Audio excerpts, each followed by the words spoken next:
Super, dass so viele da sind. Hi, wo doch nebenbei eine große Konkurrenzveranstaltung mit der AfD ist. Aber da sind wir mitten im Thema eigentlich, weil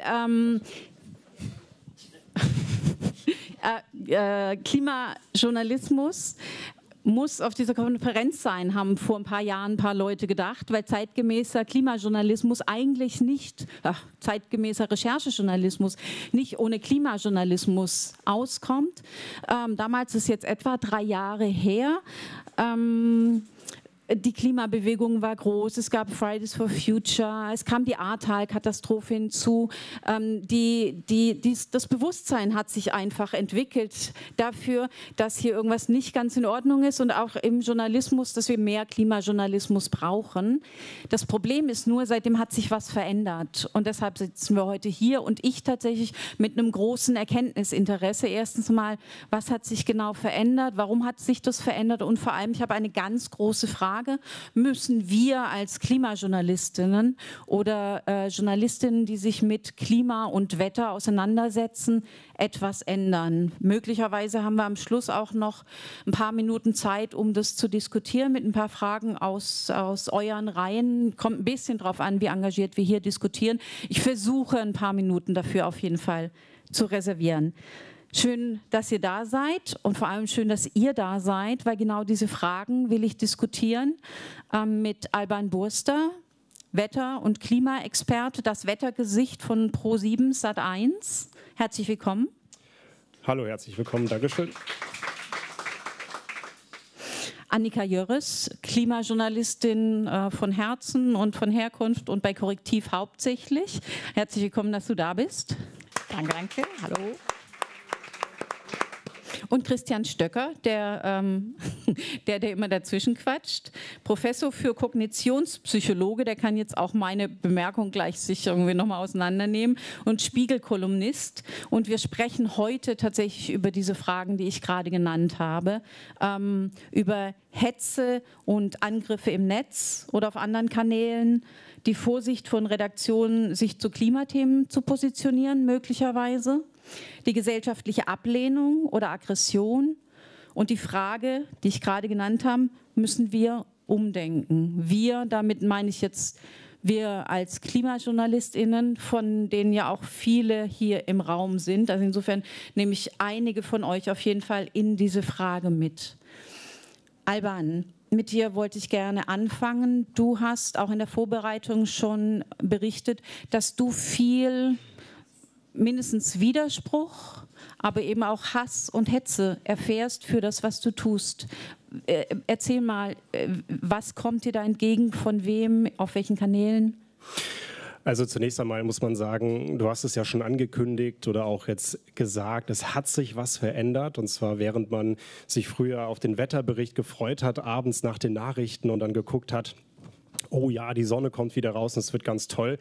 Es ist jetzt so, sobald wir 30 Grad oder auch 35 Grad ankündigen beim Wetterbericht, dass man dann schon weiß, nach der Sendung kommen dann schon wieder die ganzen Trolle. Und das ist dann meistens halt über Social Media, weil dort können sich natürlich dann die Leute dann gewissermaßen ein bisschen verstecken und teilen dann aber auch ordentlich aus. Das ist dann insoweit, dass man ja teilweise die heftigsten Beleidigungen abbekommt, teilweise auch Drohungen, dass man sagt, ja Moment mal, früher gab es das ja auch schon mal und warum macht ihr das Thema jetzt so groß? Und warum müsst ihr da immer sagen, der Klimawandel hat da einen Einfluss darauf? Und da hat sich massiv was verändert. Und deswegen ist es, muss man ehrlicherweise auch ganz offen sagen, ziemlich nervig, wenn man dann weiß, es kommt eine Hitzewelle beispielsweise. Da weiß man dann schon, was da wieder einem blüht. Und wir machen ja einfach nur Wetter. Und das ist schon wirklich absurd. Du kriegst Hass, weil 35 Grad sind. Ist das die Kurzformel? Richtig, genau. Also quasi je heißer, desto mehr erhitzen sich die Gemüter. Das ist, wie gesagt, so absurd und dass man teilweise bei den Formulierungen, bei der Moderation dann einfach schon so ein bisschen feinfühliger wird, sage ich mal. Dass man nicht sagt, die große Hitze kommt. das ist das erste Mal, dass es so früh so heiß wird und so, sondern da fährt man schon so ein bisschen zurück und guckt, wie man so ein bisschen das austarieren kann, damit man bloß nicht so eine riesige Angriffsfläche bieten kann für die Menschen, die dann wieder loshetzen. Und natürlich darf man sich nicht verstecken und sagen, weil jetzt irgendwelche Menschen einen beleidigen und bedrohen, machen wir das nicht mehr. Das ist ja auch der falsche Weg. Aber man wird ein bisschen feinfühliger und guckt, dass da nicht jedes Mal so eine Art Shitstorm einfach losgetreten wird. Was heißt es genau, du wirst feinfühliger? Also welche Formulierungen lässt du zum Beispiel weg oder welche Formulierungen wählst du, die du sonst nicht wählen würdest?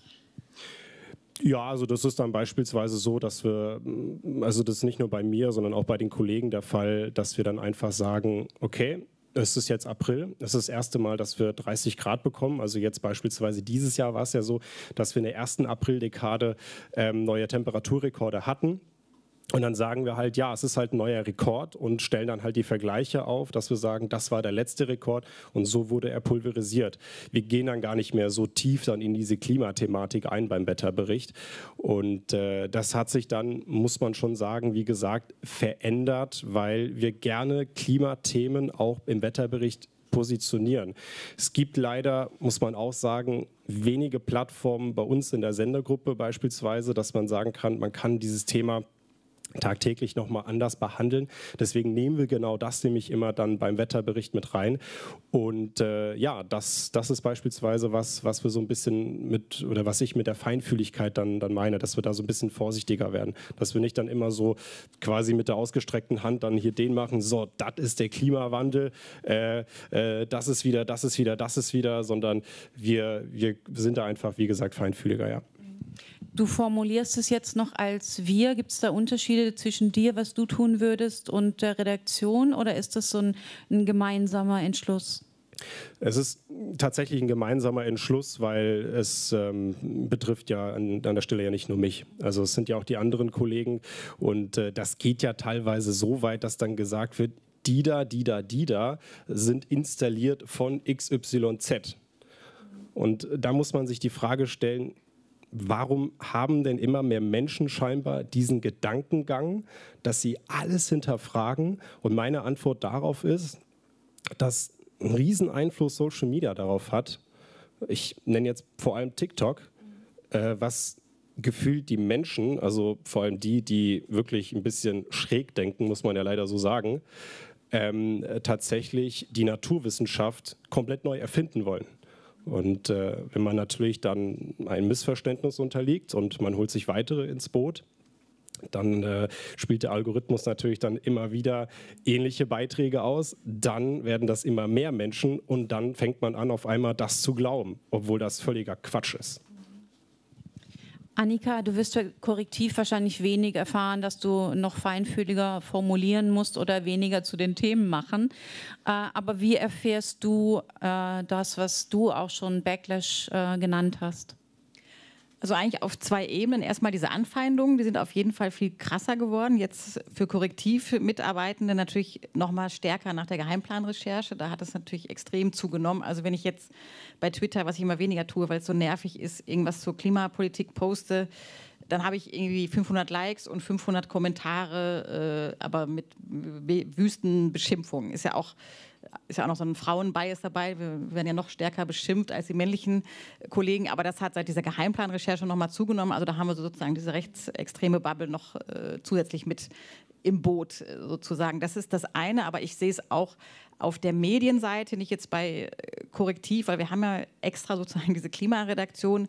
Aber ich schreibe ja beispielsweise auch mit Susanne Götze, der Spiegel-Kollegin, Bücher. Und wenn wir da mit dem Verlag jetzt sprechen, dann heißt es immer bloß nichts. Hatte sie auch mal als Kolumne geschrieben, haben vielleicht einige von euch gelesen, die hatte einigen Erfolg.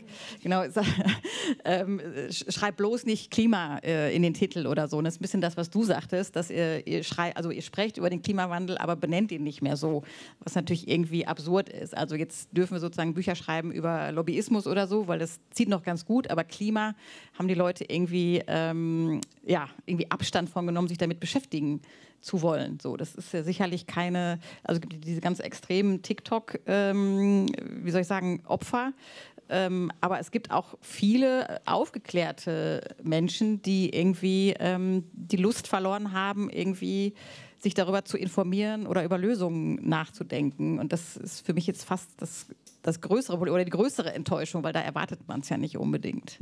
Das heißt, du würdest sagen, das, was immer mit Fatigue umschrieben wird, ist das größere Problem als das, was von rechts kommt?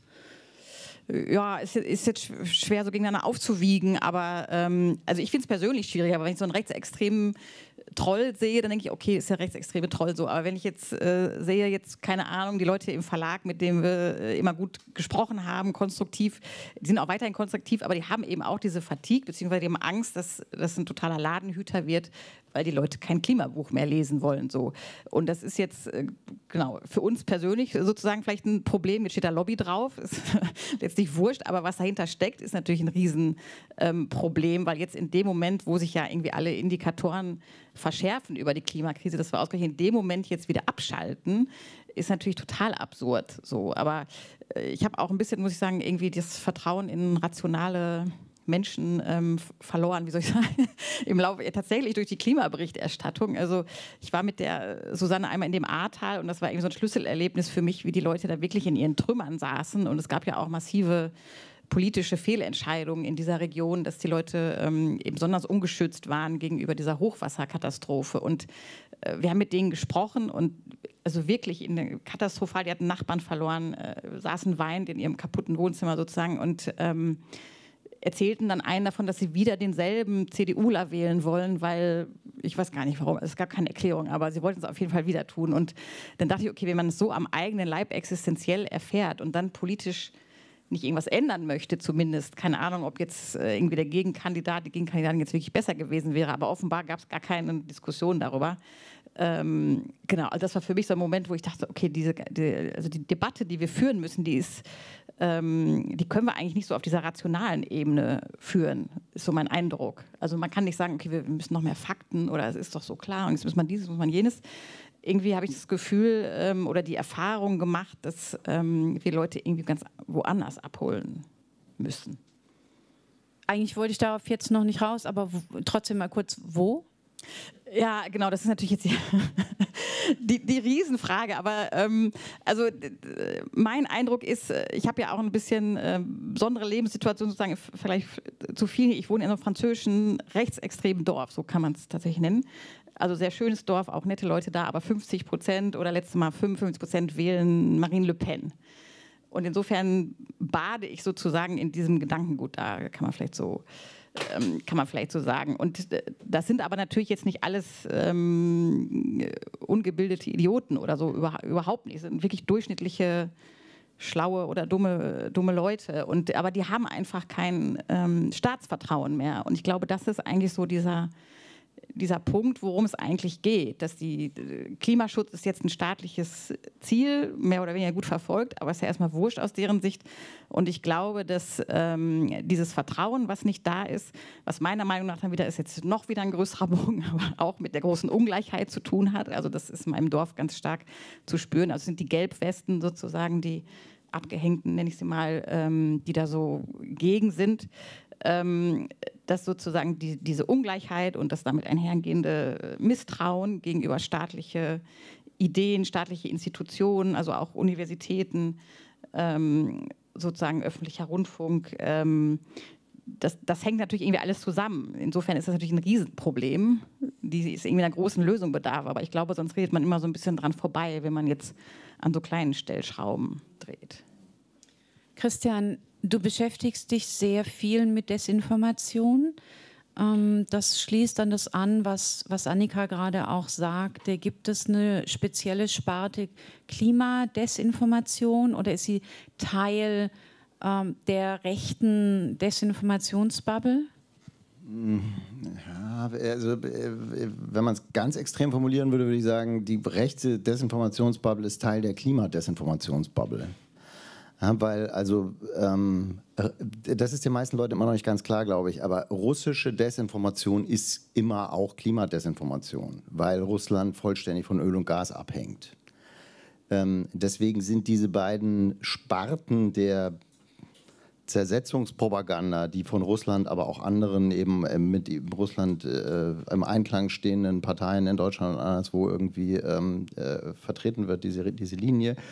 Da ist immer oder fast immer Klimadesinformation mit rechter, anderer Desinformation verknüpft, weil das ja Teil, das ist das, was Annika anspricht, dieses Angriffs auf das Vertrauen in Institutionen ist eben ein Angriff auf, wie Alban sagt, die Wissenschaft, ein Angriff auf irgendwie sinnvolles politisches Handeln, ein Angriff auf die Vorstellung, dass es eine gemeinsame, teilbare Faktenbasis gibt. Aber unten drunter, das ist auch in den USA beispielsweise genauso, ne? Unten drunter ist das finanzielle Interesse, das unten drunter liegt, ist fast immer ein fossiles finanzielles Interesse. Ja, Project 2025 in den USA jetzt, der Masterplan für Trumps zweite Amtszeit, das ist ein Wunschkatalog der amerikanischen Ölindustrie. Also diese beiden Themen sind aus meiner Sicht nicht voneinander zu trennen und praktisch alle Akteure, die hinter Klimadesinformation stehen gleichzeitig hinter rechtsradikaler Desinformation und ich glaube, oder rechtsextremer, und ich glaube, rechtsextreme Desinformation ist ganz oft wirklich eher Mittel zum Zweck für weiter fossile Brennstoffe verkaufen. Also das ist jedenfalls zentral. Übrigens, man kann durchaus Bücher über das Klima schreiben, die sich, also 5. Auflage jetzt, ja, Männer, die die Welt verbrennen, steht aber auch nicht Klima drauf. Du hast den allerbesten Titel aller Zeiten gefunden. Ja, das bedeutet aber auch, dass ich immer die gleiche Frage beantworten muss. Aber nochmal, also ich glaube, das ist das Problem, dass wir auch über dieses Thema immer noch so reden, als ob es gibt irgendwie Klimadesinformation und andere Desinformation. Klimadesinformation ist ein Teil eines absolut integrierten Desinformations- und Propagandakomplexes und das Geld dafür kommt aus Öl und Gas. Aber dann nochmal konkret dahin zurück. Also ist es tatsächlich so, der Auftritt von Trump und der MAGA-Bewegung auf jeden Fall und Heritage Foundation, es liest sich tatsächlich so, als ob hier jemand hauptsächlich für Klima antrete. Aber Trump ist doch nicht einfach nur eine Marionette der fossilen Industrie, oder? Ja gut, Trump selber ist erstmal ein egomaner Narzisst, bei dem, aber ich sag mal, das sind so Dinge, die immer wieder in Vergessenheit geraten. Wen hat Donald Trump zum Außenminister gemacht, als er 2017 sein Amt angetreten ist? Den Chef von ExxonMobil. Ja, der wurde dann direkt aus seinem Amt als Chef des größten amerikanischen Ölkonzerns amerikanischer Außenminister. Also und Trump hat ja auch im Wahlkampf schon irgendwie Climate Change Hoax und so weiter. Also der Mann war immer auch ein Werkzeug der amerikanischen Ölbranche. Charles Koch hätte lieber jemand anders gehabt, weil er Trump verständlicherweise nicht leiden kann. Aber als er dann im Amt war, das kann man bei hier Stephanie Meyer und anderen, den vielen einschlägigen Büchern, die es zu diesem Thema gibt, im Detail nachlesen. Als er dann im Amt war, hat er seine komplette Administration im Prinzip besetzt mit Leuten aus dem Charles Kochs Wunschkatalog und hat den Kandidaten von Koch an die Spitze der EPA, der amerikanischen Umweltbehörde, gesetzt, der dann angefangen hat, diese Behörde von innen heraus zu entkernen. Und damit ist er nicht ganz fertig geworden, aber steht er für die zweite Amtszeit jetzt auf dem Plan. Also diese Verbindung auch mit Trump, die ist absolut glasklar, sie ist die ganze Zeit sichtbar und ich finde, sie ist auch in der deutschen Medienlandschaft immer noch total unterbelichtet. Weil am Ende geht es ja immer um die Frage, woher kommt das Geld? Und das Geld kommt aus 3 Milliarden Dollar Gewinn mit Öl und Gas pro Tag weltweit seit 50 Jahren. Wir kommen gleich zum Journalismus so zurück, aber tut mir leid, das Politische ist halt die Grundlage dafür. Aber das heißt, als Klimajournalistin, wenn wir das mit einer entsprechenden Haltung machen, kämpfen wir gegen die russisch-amerikanische Ölindustrie. Ja. Genau. So ist es. Nee, ich will gerne eine andere Antwort. Also, das ist schwierig. Annika. Genau, ich sage aber dasselbe.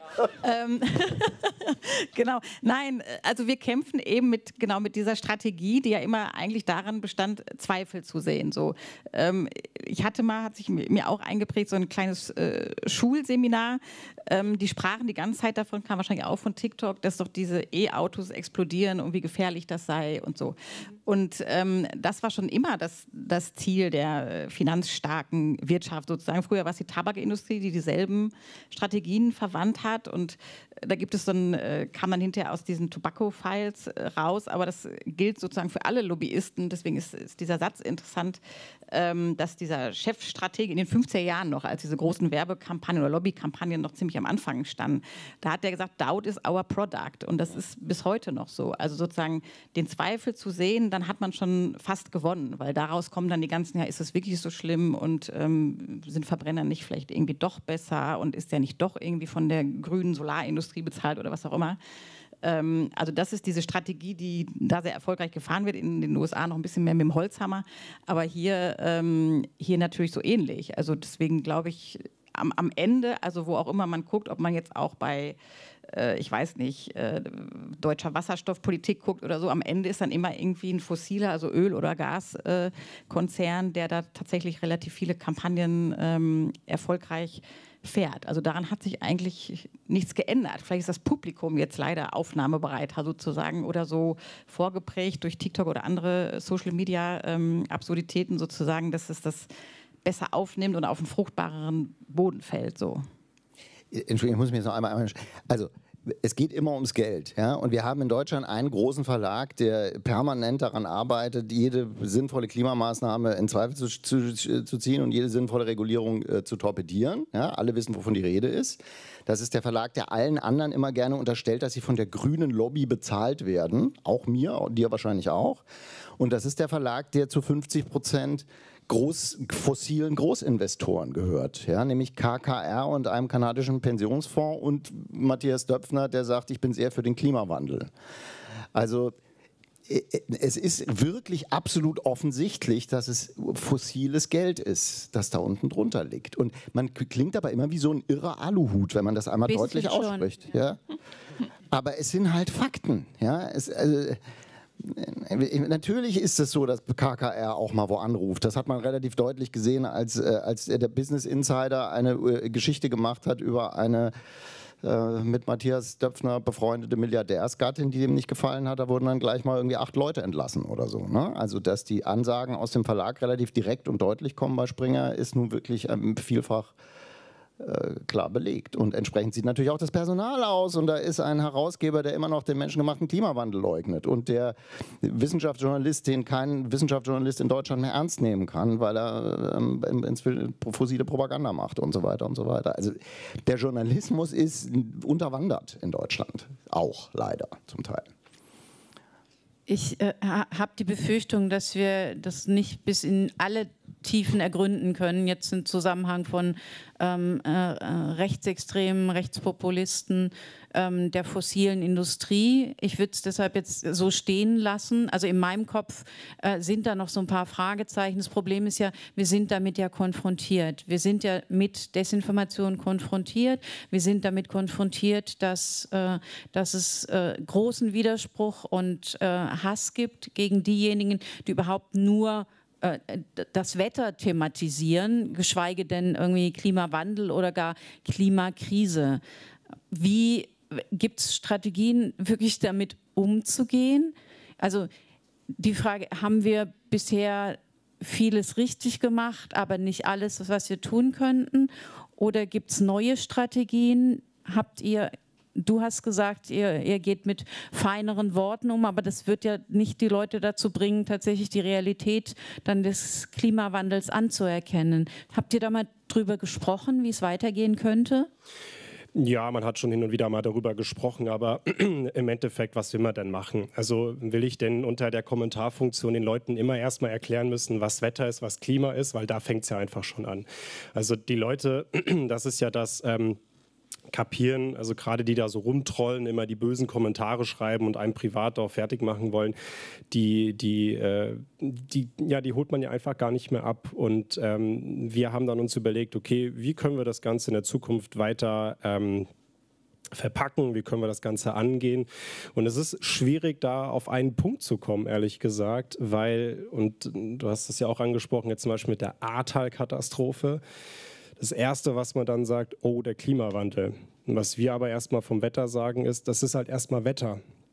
Wir müssen erstmal gucken, wie viele Finger waren jetzt da drin vom Klimawandel bei diesem schrecklichen Naturereignis. Und so hat man sich jetzt mal zusammengesetzt und sich überlegt, okay, wie könnte man bei solchen Extremwetterereignissen, die ja häufiger werden, weil wir berichten ja nicht nur deutschlandweit, sondern Europa oder auch weltweit, die ja mehr und heftiger werden, wie man da, wie gesagt, mit der Formulierung umgeht und wie man an die Menschen herankommt. Und es wird sich ehrlich gesagt zeigen müssen, wie die Menschen oder die Zuschauer das dann annehmen und wie dann das Feedback auch sein wird. Und ehrlich gesagt, ich sage es ganz offen, wie es ist. Es ist auch bei uns in der Nachrichtenredaktion teilweise ein bisschen schwierig, da auch solche Themen positionieren zu können. Das muss man schon teilweise auch mal sagen. Da sind halt mal andere Themen wichtiger, wenn da irgendwie eine relativ unbedeutsame politische Sache da reinkommt, dann fliegen halt mal wichtige Klimamatzen, also Beiträge einfach mal raus, die man dann vorher schon vorbereitet hat. Und da muss ich mir dann auch die Frage stellen, ehrlich gesagt, ist das jetzt so schick oder nicht? Ich muss zugeben, du desillusionierst mich, weil ich laufe immer noch mit dieser Hoffnung rum. Ich arbeite für die Taz, Korrektiv, so. Auch du, Christian, bist irgendwie mit der Spiegelkolumne so verortet. Ich denke immer, Privatfernsehen, das erreicht andere Menschen. Aber es ist eine Illusion? Ja, andere Menschen gewiss, ja. Also ohne da jetzt irgendwelche Zahlen oder Daten zu haben, würde ich sagen, klar, Pro7 Sat.1 erreicht ganz andere Menschen als der öffentlich-rechtliche Rundfunk. Also das, wie gesagt, ohne Daten zu haben, liegt quasi ja schon da auf der Hand.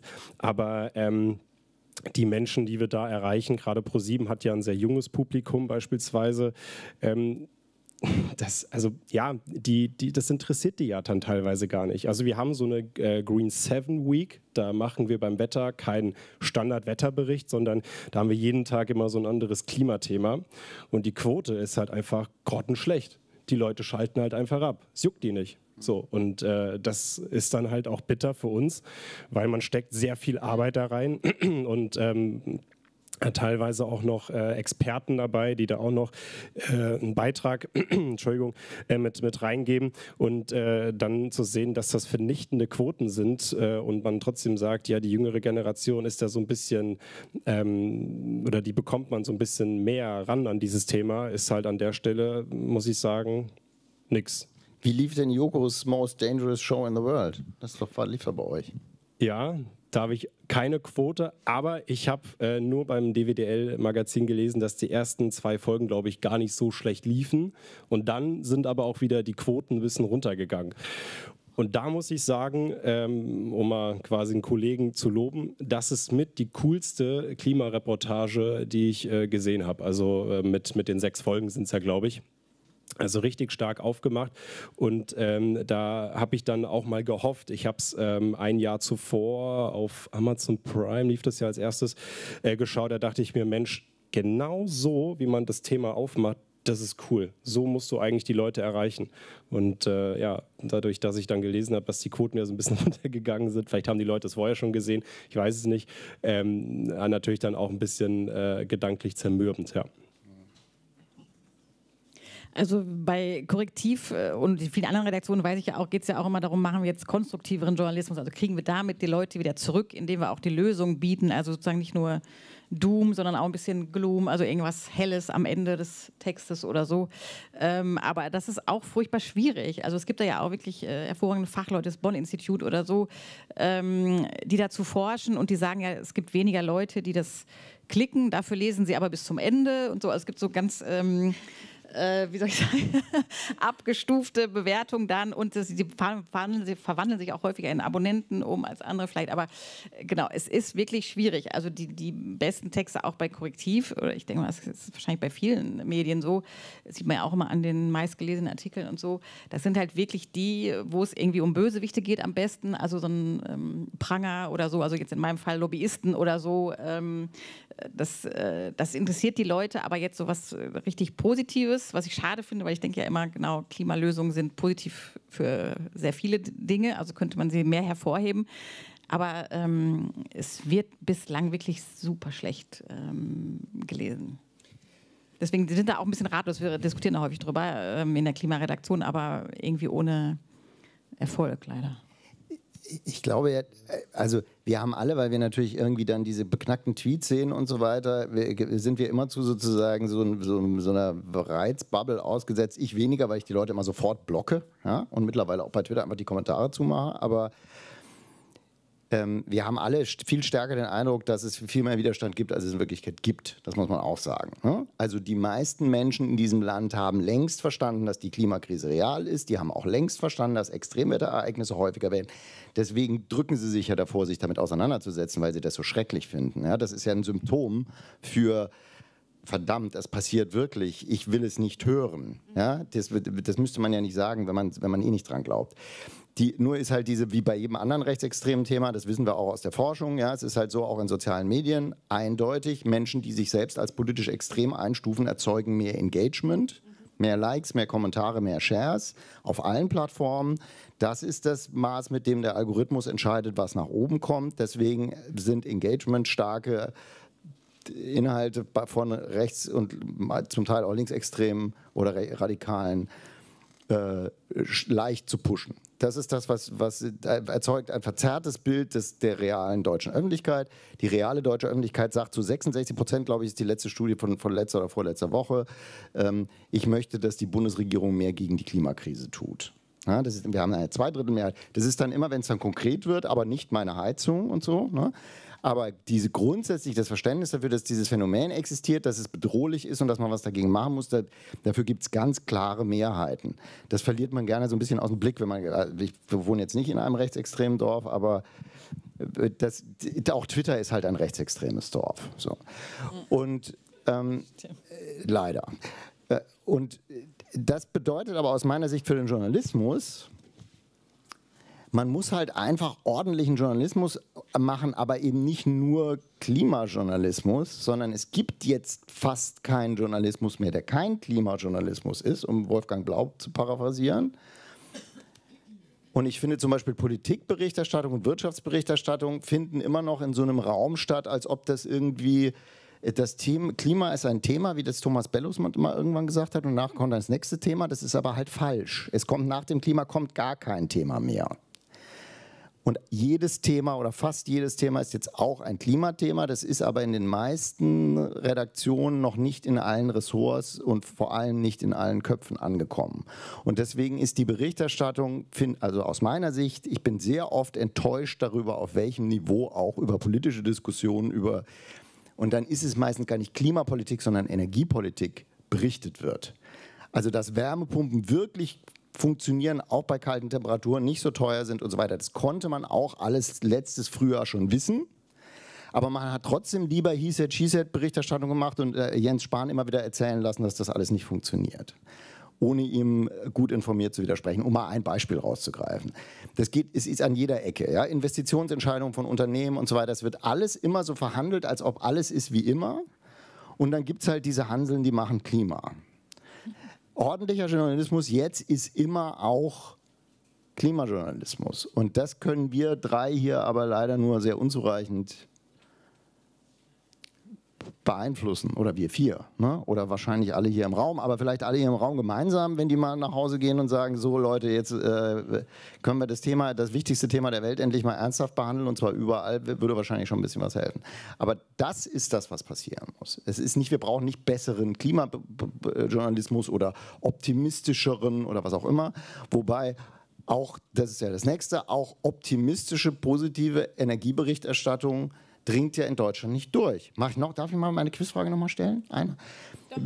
Wie viel Prozent der weltweit zugebauten Energie im Jahr 2022, nee, ich habe jetzt die neue Zahl, 2023, war erneuerbar?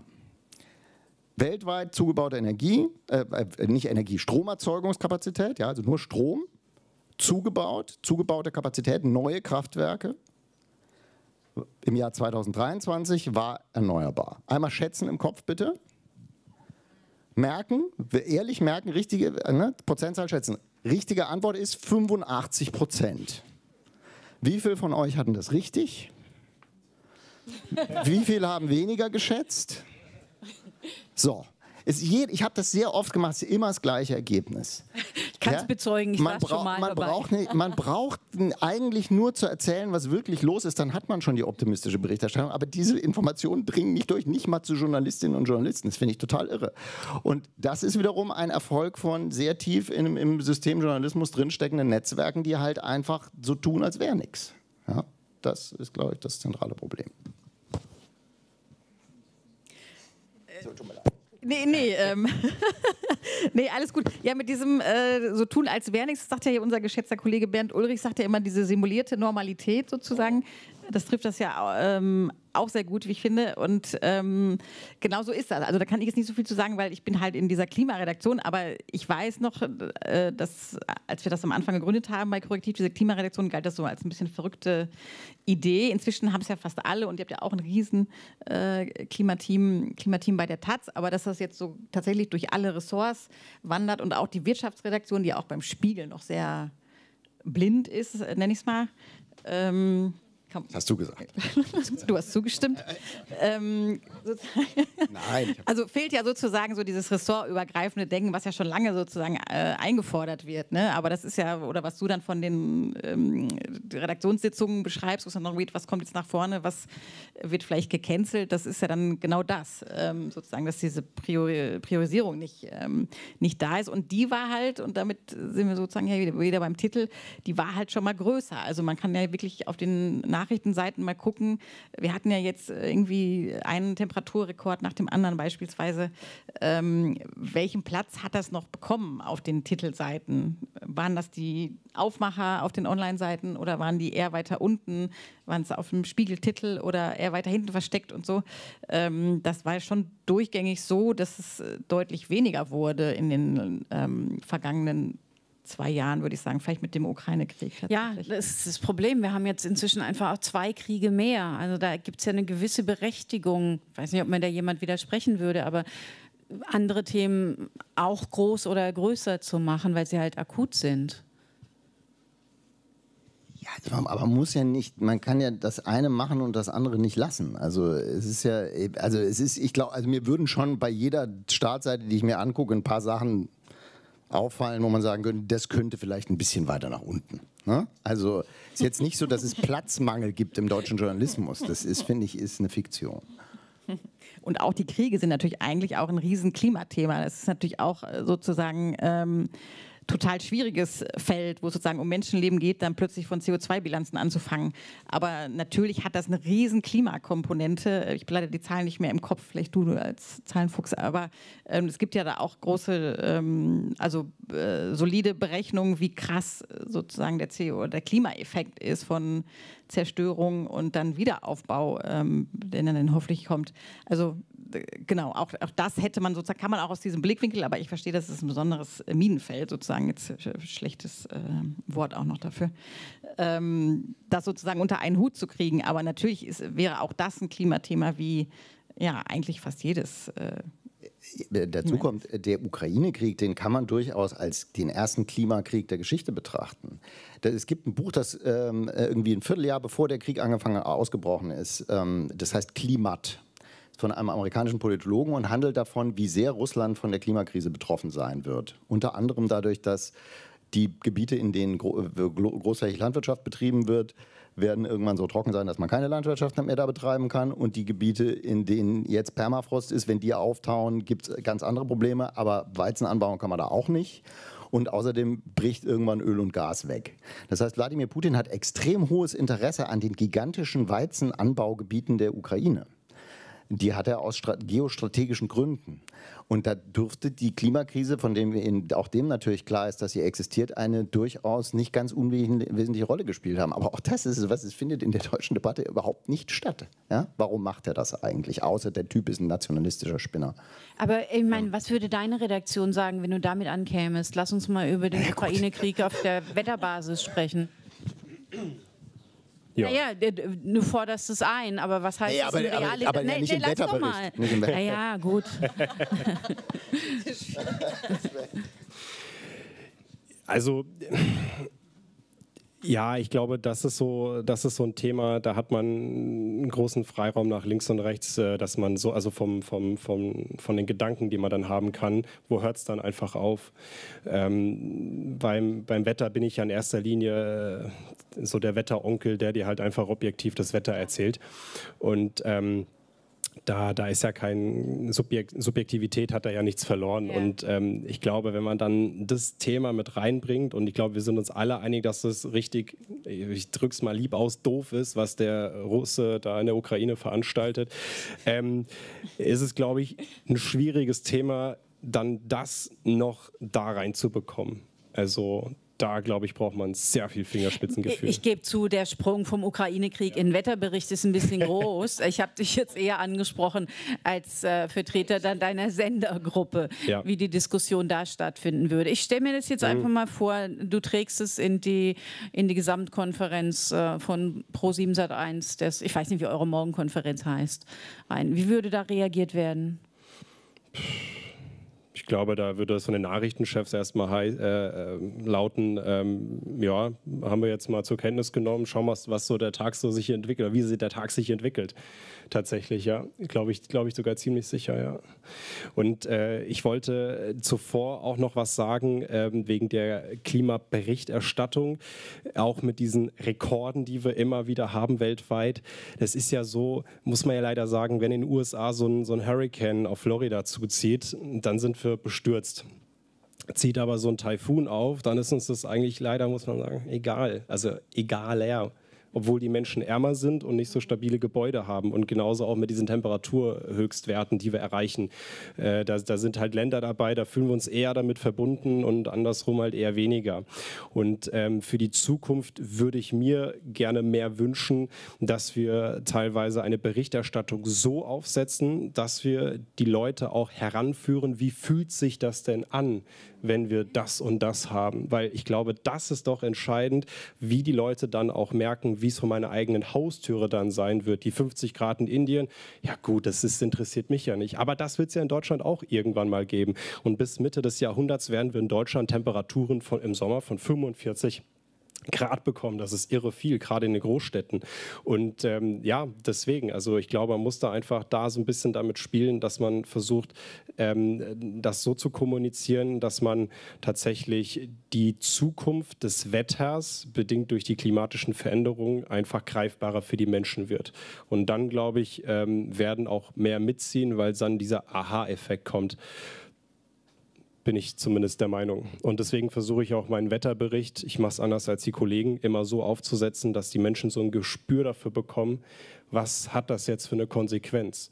Und ich kann mich auch noch, um nochmal auf das Ahrtal kurz zurückzukommen, an eine Reportage erinnern vom Saarländischen Rundfunk. Da hat dann einer einen O-Ton gegeben und das war dann tatsächlich so, dass er dann gesagt hat, ja, die haben uns ja gewarnt und gesagt, dass das Ding fast 10 Meter hoch geht, also dieser Bach. Aber das war dann so irgendwie nach dem Motto, ja, das hätte ja keiner geglaubt. Also das hätten wir uns ja niemals vorstellen können. Und genau das ist das, finde ich, dass man einfach das den Leuten zuträgt, dass man es versteht, vielleicht auch sich ein Bild davon machen kann und vielleicht ein bisschen ein Gespür dafür bekommt. Geh halt doch mal in die Dampfsauna für eine halbe Stunde. Dann weißt du doch, wie dann mit hoher Luftfeuchtigkeit und fast 50 Grad Temperatur dann der Sommer halt einfach dann in Köln mal irgendwann sein wird beispielsweise. Ganz einfach. Also genau, um auch mal was Positives zu sagen, ist, dass zum Beispiel diese Recherchen zu Wasser, von denen ich und meine Kollegin einiges gemacht haben. Das war zum Beispiel was die Leute wirklich interessiert hat, weil es ja auch, also wenn man, insofern sind wir vielleicht wieder da, was wir am Anfang gesagt hatten, wenn man auch nicht unbedingt Klima draufschreibt, sondern Trinkwasserknappheit oder so. Das war dann für die meisten, einige wohnten ja auch schon in Dörfern, wo das Wasser ja schon rationiert wurde sogar. Und Wasser ist ja so existenziell, also diese Vorstellung, man kann nicht mehr den Wasserhahn aufdrehen, irgendwie um was trinken zu können, sondern wird vielleicht mit Wasserflaschen beliefert oder so, wie es dann schon in meinem Nachbardorf sogar war. Das hat die Leute dann doch sehr interessiert. Also diese existenziellen Erfahrungen sind wahrscheinlich ohnehin besser. Das ist ja auch so ein alte Erkenntnis natürlich auch so ein Klimajournalismus, dass wir ständig mit irgendwelchen Kurven und Werten und so hantieren und das ist ja furchtbar abstrakt. Also wenn man das sozusagen auf diese Grundbedürfnisse, also sowas wie Trinken, ist ja sehr sozusagen ergreifend, nenne ich es mal, zurückführt, dann findet das halt auch sein Publikum. Ja. Erreicht man damit auch die Leute, die wir jetzt bisher so als nicht erreichbar hier diskutiert haben? Christian?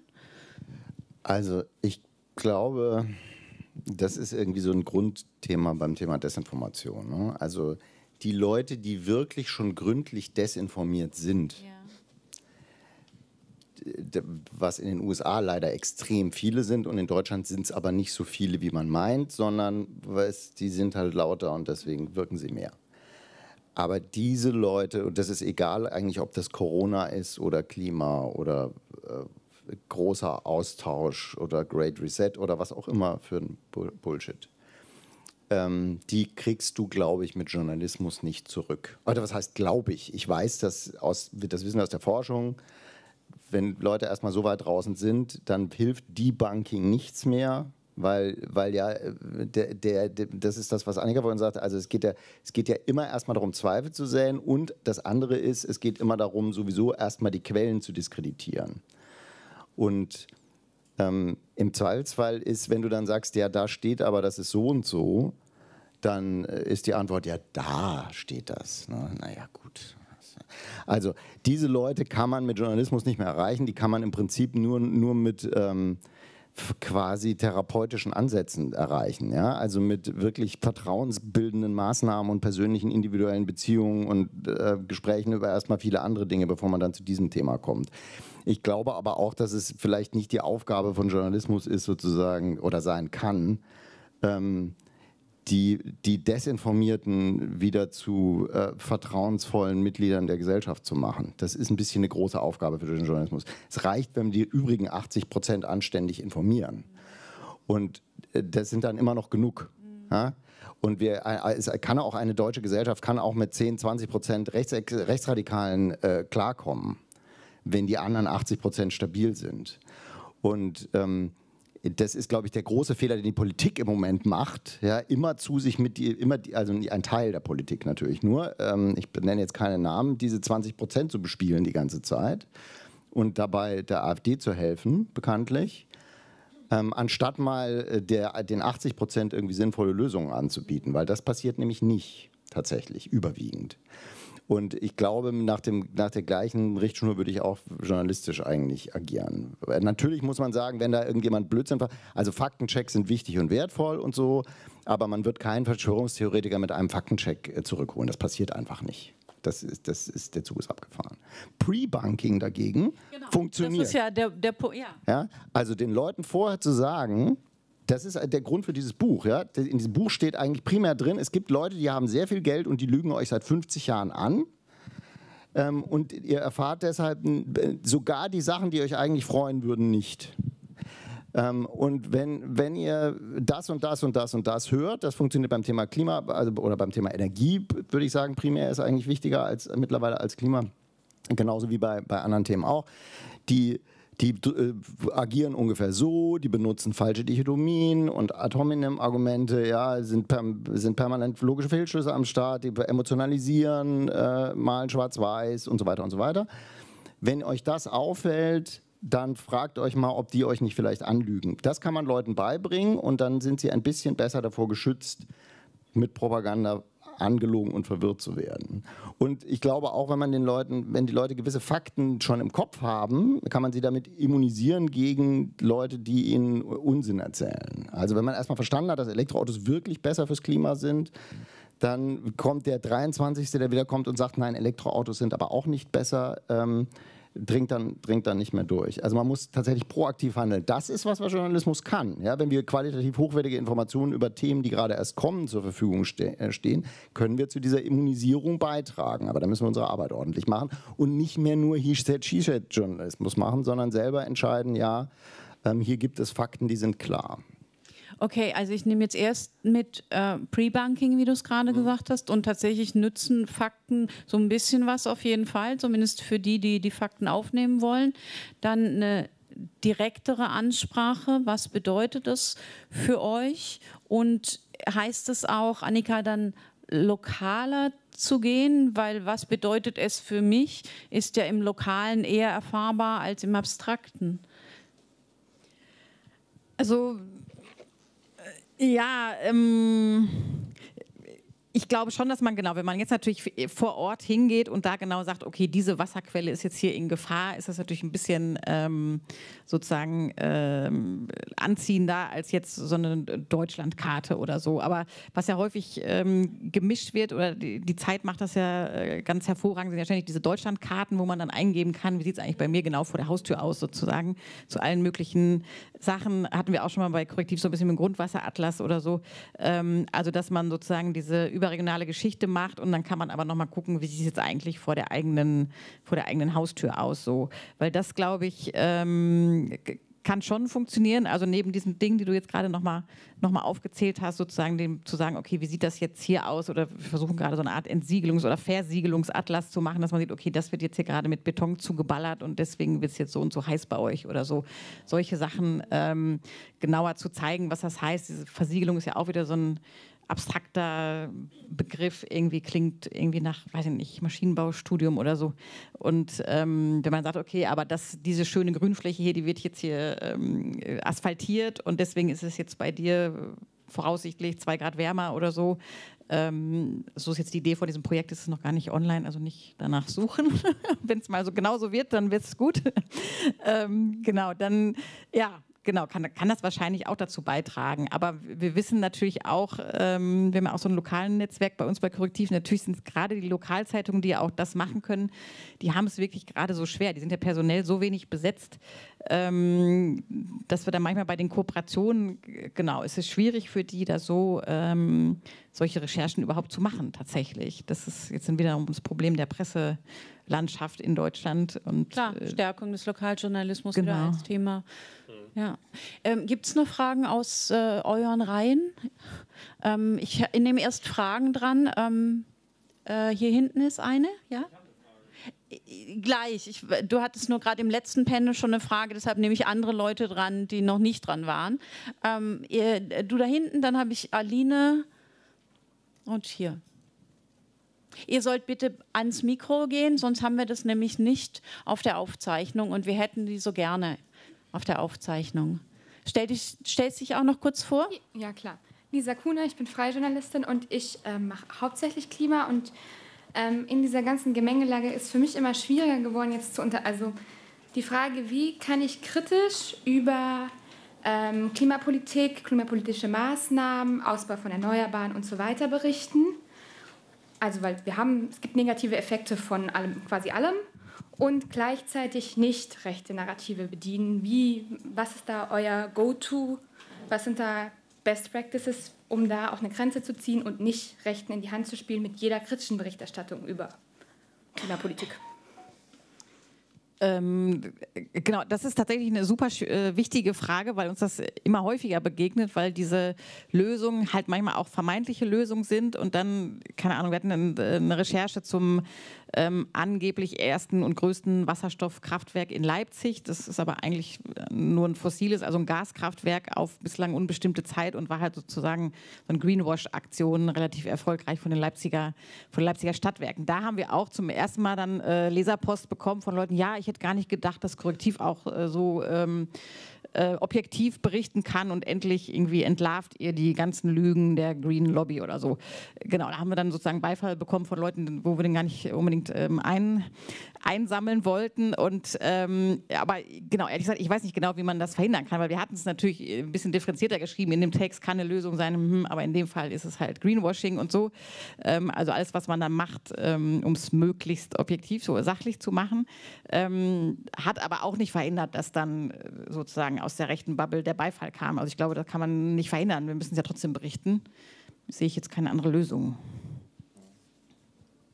Ja, ich finde es auch eine sauschwierige Frage. Also, ich meine, es kommt immer ein bisschen darauf an, worum es jetzt genau geht. Ne? Also, ich glaube, wir haben genügend oder vielleicht auch ein bisschen zu viel kritische Berichterstattung über Windenergie zum Beispiel gehabt in diesem Land. Ich persönlich brauche keine weiteren Texte über den Rotmilan mehr zu lesen. Also zumal, ne, das wisst ihr alle, Autos machen sehr viel, töten um Größenordnung mehr Vögel, Fenster töten um Größenordnung mehr Vögel und so weiter als Windräder. Katzen, ja. Aber natürlich gibt es sozusagen, und gerade im Lokalen, glaube ich, muss man da halt genau hingucken und sagen, also müsst ihr jetzt unbedingt da dieses Biotop zuschütten, um da ein Windrad hinzustellen und so weiter. Ich glaube, solche Berichterstattung ist ganz wichtig, weil man kann natürlich sich nicht zum Propagandawerkzeug einer anderen Industrie machen. Aber ich glaube, ich finde es schwierig, dazu pauschal was zu sagen. Ich glaube, man muss es wirklich im Einzelfall entscheiden, ist jetzt diese konkrete Problematik berichterstattungssatisfaktionsfähig? Und wenn ja, kann ich mich irgendwie mit dem Thema auf eine Art und Weise auseinandersetzen, die es mir ermöglicht, nicht hinterher sozusagen nur zu sagen, ja, das funktioniert leider auch nicht. Und damit lasse ich euch jetzt allein. Also ich glaube, da würde ich tatsächlich sehr für den konstruktiven Journalismus plädieren, der dann sagt, also hier gibt es folgende Probleme, aber die würde man, wenn man die auf folgende Weise das Thema angehen würde, dann könnte man die ausräumen. Ja? Also dann auch mal mit jemandem reden, der einem erklärt, wie macht man es denn besser.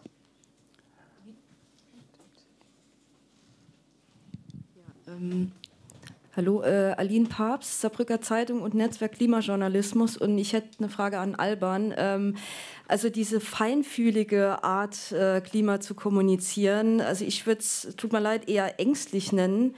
Das kann man natürlich machen, aber also ich kriege auch bei uns immer ganz viele Beschwerden mit, wenn sowas halt passiert. Also von Leuten, die sich sehr ums Klima sorgen. Und wenn dann sowas kommt, regen die sich furchtbar auf. Aber ich habe das Gefühl, dass das vielleicht nicht überall dann ein bisschen die Redaktion vordringt. Also ich kriege dann immer nur Beschwerden von anderen mit. Und ich weiß nicht, kommt da bei euch was an? Oder wie geht ihr mit denen um?